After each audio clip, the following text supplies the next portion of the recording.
Waalaikumsalam warahmatullahi wabarakatuh. Puji syukur saya panjatkan kehadirat Allah Subhanahu wa Ta'ala karena saya masih diberi kesehatan, juga mungkin para penonton yang mungkin masih diberi kesehatan juga oleh Allah Subhanahu wa Ta'ala. Saya di sini akan menjelaskan tentang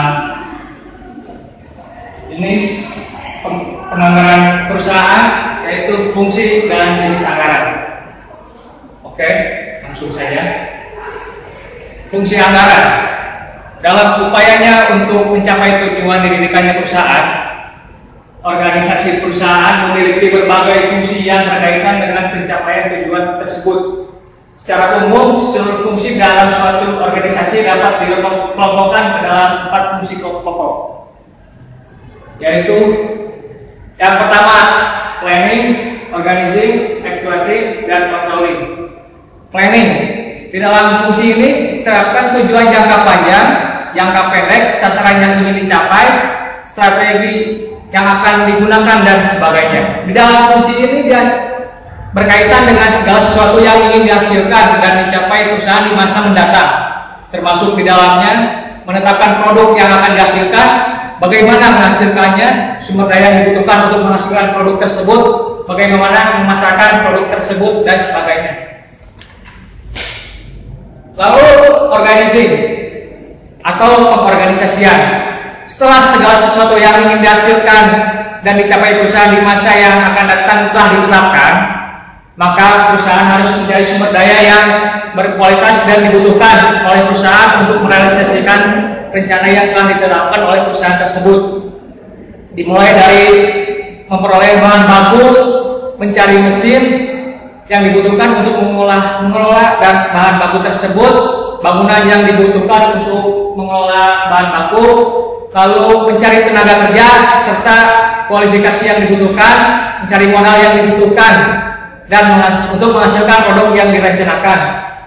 Lalu yaitu yang ketiga, actuating. Setelah planning dan organizing, lalu actuating atau menggerakkan. Setelah sumber daya yang dibutuhkan diperoleh, maka tugas manajemen selanjutnya adalah mengarahkan dan mengelola setiap sumber daya yang setelah dimiliki perusahaan tersebut agar dapat digunakan sesuai dengan fungsinya masing-masing. Setiap sumber daya yang harus diarahkan dikoordinasikan satu dengan yang lainnya agar dapat bekerja optimal untuk mencapai tujuan perusahaan.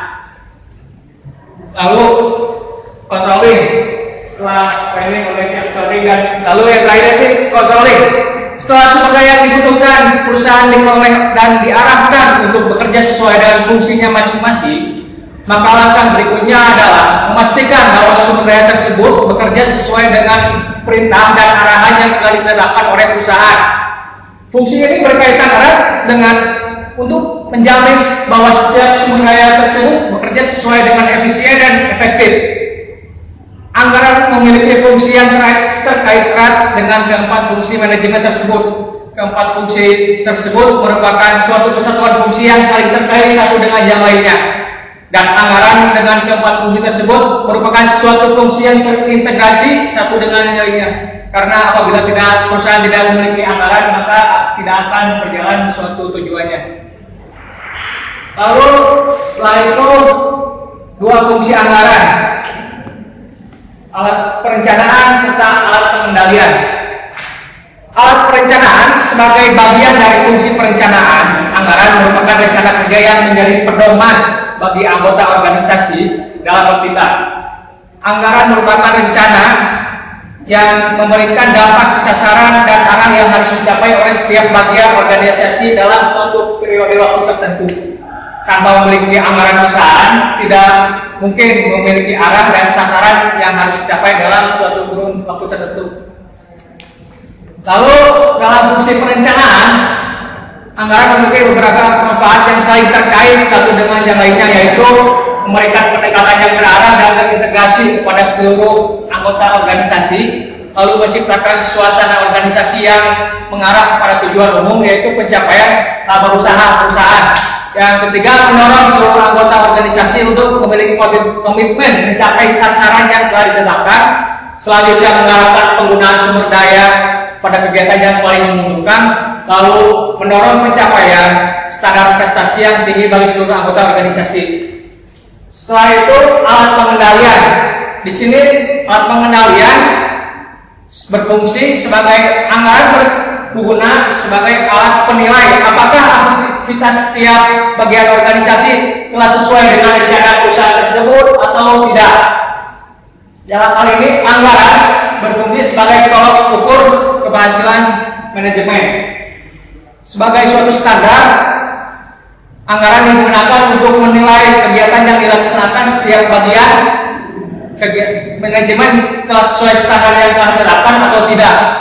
Jika realisasi pelaksanaan setiap bagian manajemen lebih baik dari anggaran, maka dapat dinilai bahwa bagian tersebut telah berhasil mencapai tujuan yang telah ditetapkan oleh manajemen.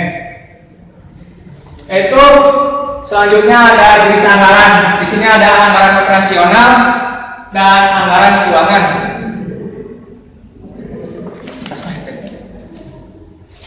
Lain gua pi Aji, nah bisa dia. kayak gini foto.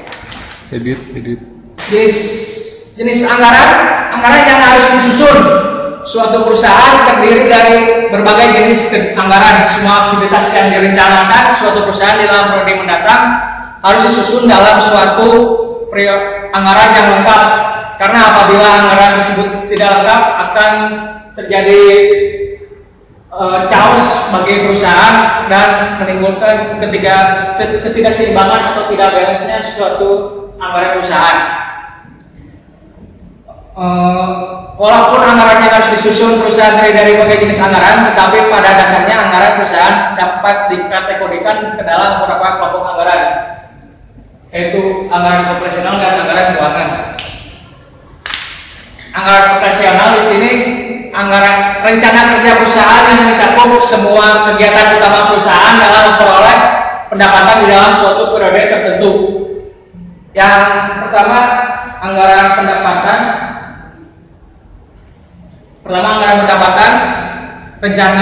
Merupakan rencana yang dibuat perusahaan untuk memperoleh pendapatan pada kurun waktu tertentu.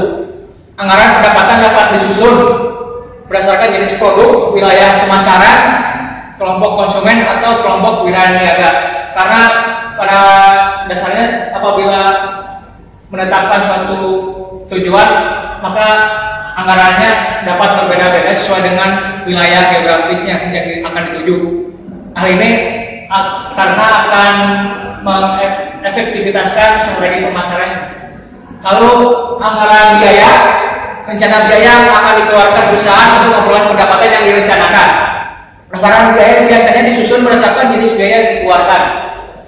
Dalam kelompok anggaran ini dibedakan menjadi anggaran biaya terukur dan anggaran biaya diskresioner. Anggaran biaya terukur dirancang untuk mengukur efisiensi dan manajer operasional memikul tanggung jawab penuh atas tercapainya sasaran yang dianggarkan.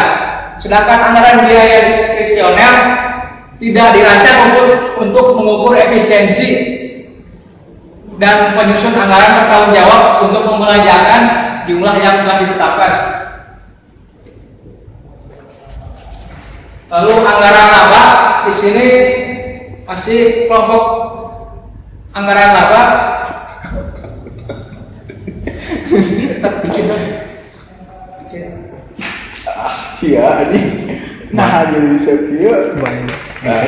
Oke, edit. Lalu anggaran laba, besarnya laba yang ingin diperoleh oleh perusahaan dalam suatu periode tertentu di masa mendatang. Anggaran laba sebenarnya merupakan gabungan dari anggaran pendapatan dan anggaran biaya. Karena itu, anggaran laba dapat digunakan untuk mengalokasikan sumber daya, merencanakan dan mengkoordinasikan kegiatan organisasi, alat pengecek akhir tentang efisiensi biaya yang dianggarkan, lalu membagi tanggung jawab kepada semua manajer atas kinerja keuangan perusahaan atau divisi. Yang selanjutnya, anggaran keuangan. Anggaran yang berkaitan dengan perencanaan pendukung aktivitas operasi perusahaan. Anggaran ini tidak berkaitan secara langsung dengan aktivitas perusahaan untuk menghasilkan dan menjual produk perusahaan. Anggaran ini merupakan pendukung upaya perusahaan untuk menghasilkan dan menjual produk perusahaan. Ya di sini keuangan hanya mengalokasikan dana atau biaya yang ditetapkan oleh suatu perusahaan. Untuk perusahaan menghasilkan produk dan menjual produk itu bukan menjadi perusahaan dari anggaran keuangan. Anggaran keuangan ada 3. Yang pertama anggaran investasi, yang kedua anggaran kas, dan yang ketiga proyeksi neraca. Anggaran investasi, rencana perusahaan untuk membeli barang-barang modal atau barang-barang yang dapat digunakan untuk menghasilkan produk tersebut di masa yang akan datang dan dalam jangka panjang, seperti pembelian dan pembangunan gedung kantor, lalu bangunan pabrik, pembelian mesin, pembelian tanah, dan lain-lain.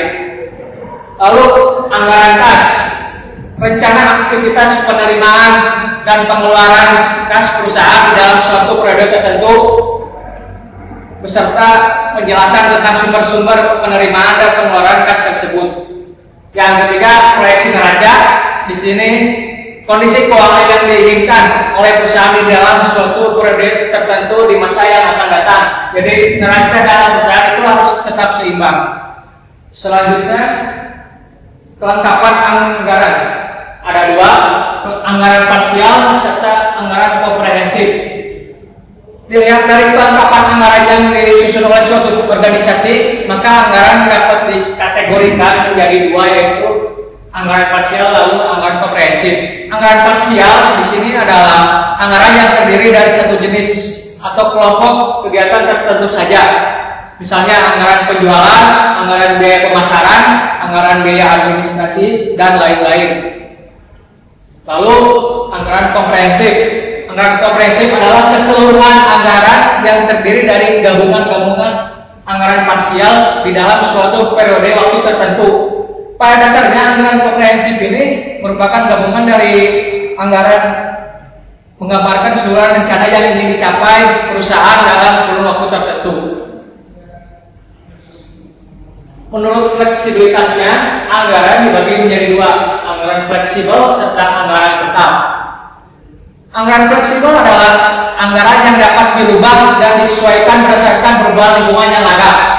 Perubahan asumsi yang terlalu drastis yang mendasari penyusunan anggaran yang dapat mendorong diubahnya anggaran yang telah disusun. Misalnya nilai tukar rupiah yang melemah, lalu tingkat bunga yang mungkin tinggi ataupun rendah, situasi politik yang sedang panas, apalagi tahun kemarin berlangsungnya pemilihan presiden, serta perubahan daya beli masyarakat diakibatkan karena inflasi dan lain-lain. Sedangkan yang ini anggaran tetap adalah anggaran yang tidak berubah walaupun tidak terjadi perubahan di dalam lingkungan di mana anggaran tersebut ditetapkan.